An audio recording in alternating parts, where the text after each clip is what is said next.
Necessitat, podríem dir, per necessitat i sentit pràctic. I això ho resumiria amb una idea base, no? I aquí sí que parlaríem més d'estratègia i d'estratègia cap a l'Estat i estratègia independentista. Jo estic absolutament convençut, i potser no tinc raó, que si no resolem aquest tema i el resolem de la manera que jo proposo, no guanyarem mai un referèndum d'independència. No ho guanyarem, el perdrem. Per què ho penso? Perquè aquest és un debat que, si no, com Fuster deia, la política que no fas te la fan, o la política que tu no facis serà feta contra tu. Molt bé, doncs crec que aquest tema de la llengua l'estat espanyol ens el posarà com un instrument contra nosaltres, per utilitzar-lo per dividir-nos internament. I crec honestament que la millor manera de desactivar aquesta arma bomba atòmica que té l'estat espanyol a les seves mans és avançar-nos nosaltres i desactivar la bomba d'aquesta manera. De manera que ja no sigui possible sembrar la llavor de la discòrdia social per base lingüística i per raó lingüística a dins de Catalunya en el procés cap a l'Estat, perquè aquest tema ja l'haguem avortat abans de néixer. I per tant, també per necessitat, també per estratègia, també per sentit pràctic independentista, crec que el millor que podem fer és això. I dir-ho ja. I avançar-se, com alguns líders polítics estan fent. Jo me n'alegro molt que l'Artur Mas hagi dit el que ha dit, molt.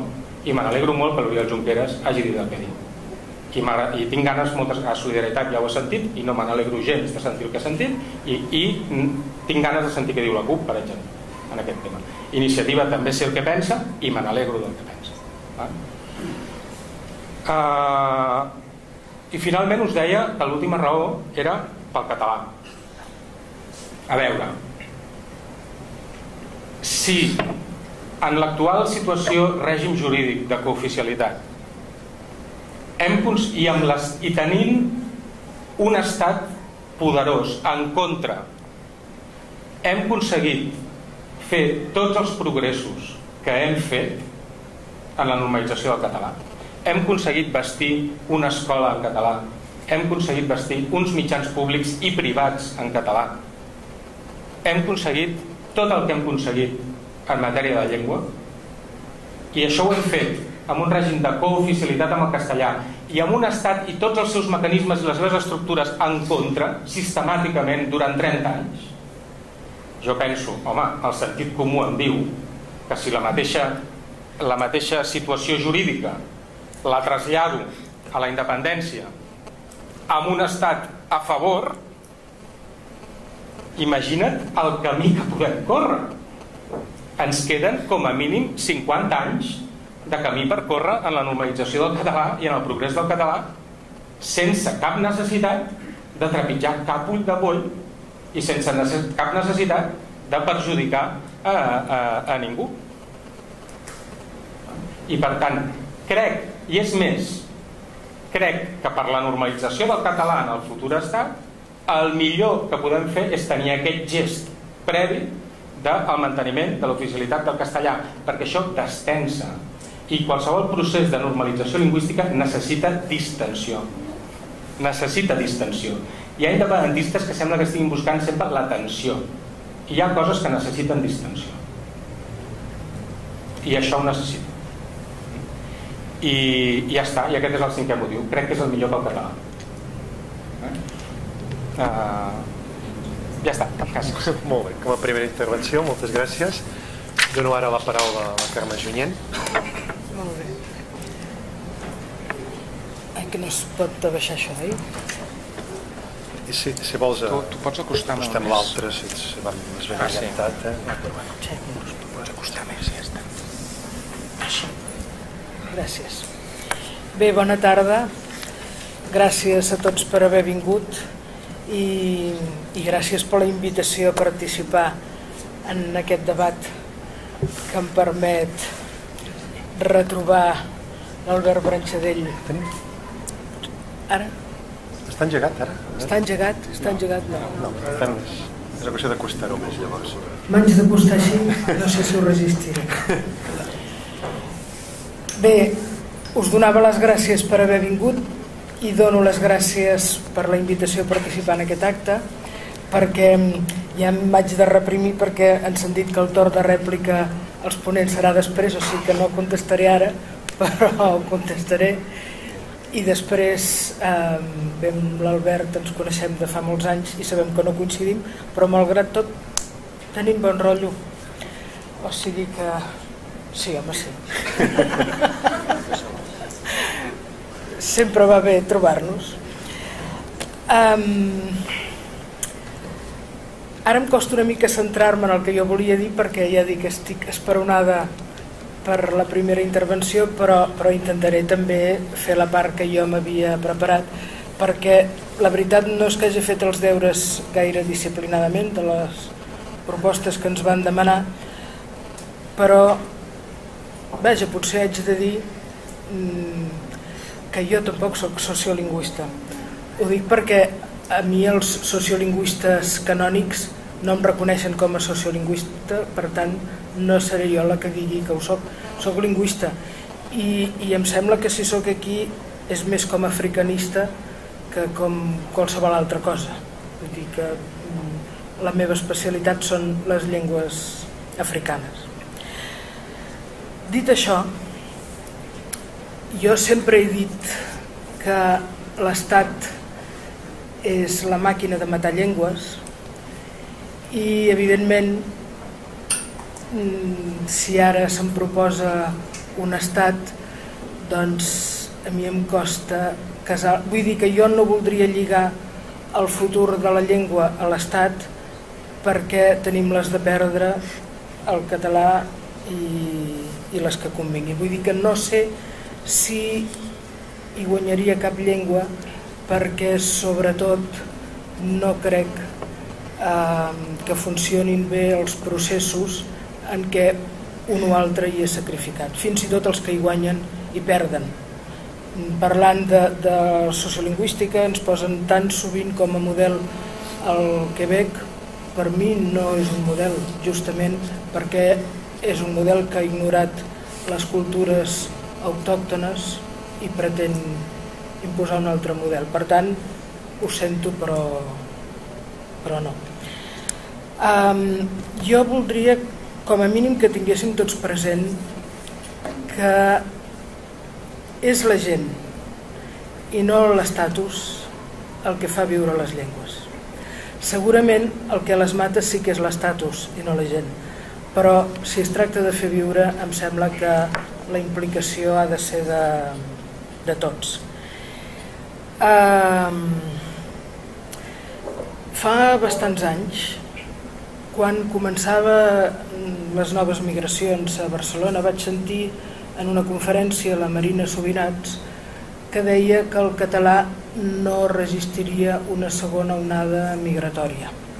Ella suposava que després d'aquesta onada que de fet ja hem tingut, el català desapareixeria.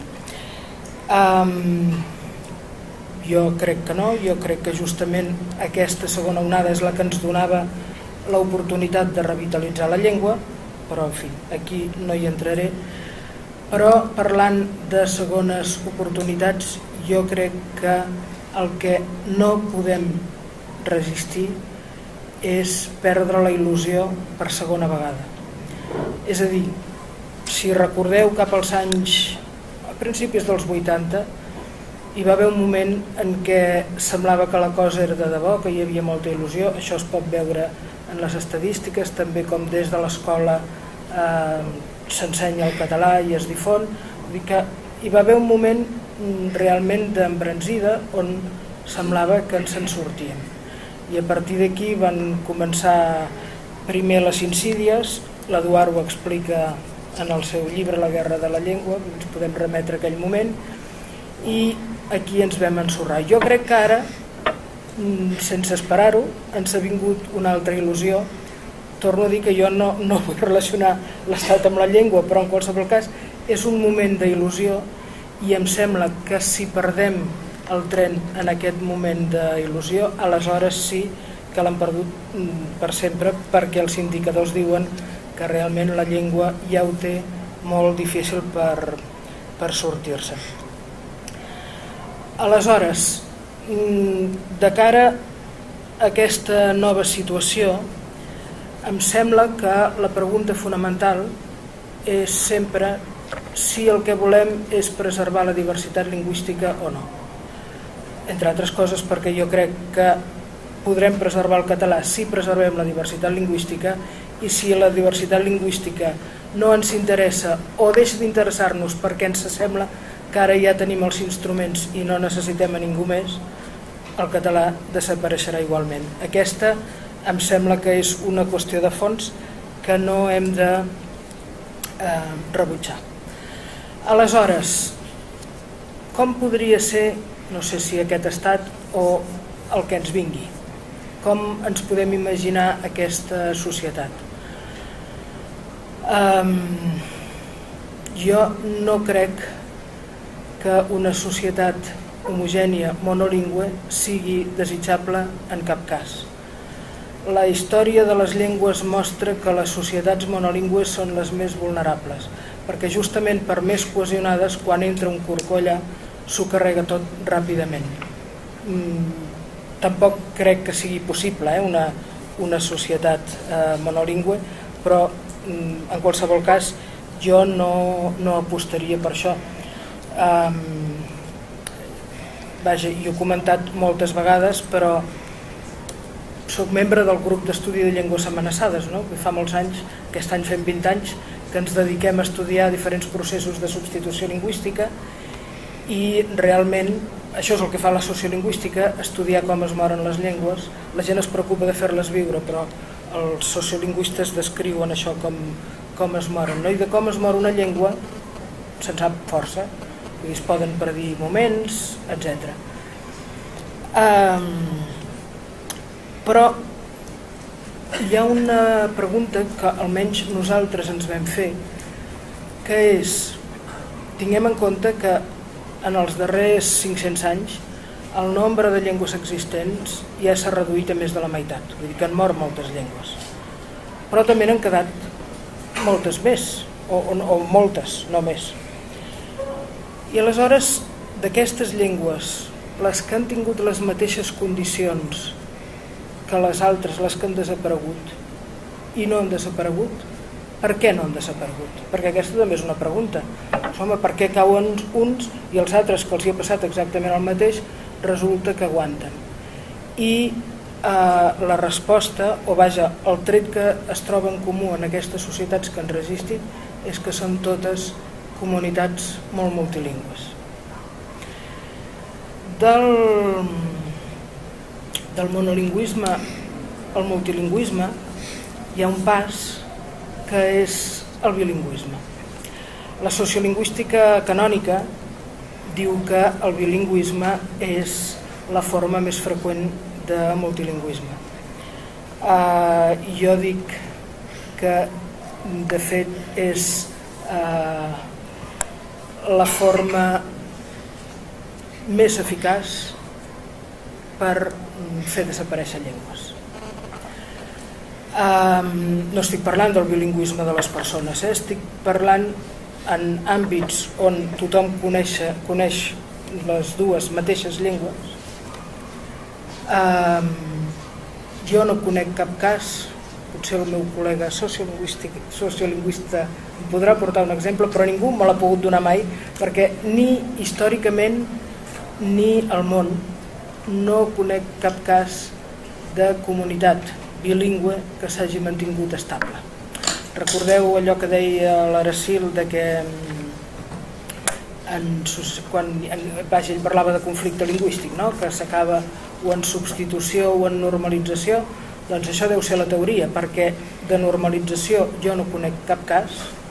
Si m'heu de treure el d'Israel, jo us diré que justament el que justifica l'èxit de la normalització de l'hebreu és que es van trobar persones que parlaven moltes llengües diferents, per tant era una societat multilingüe, i en tot cas Israel tampoc és el meu model, vull dir, tampoc voldria fer-li això a ningú. En qualsevol cas,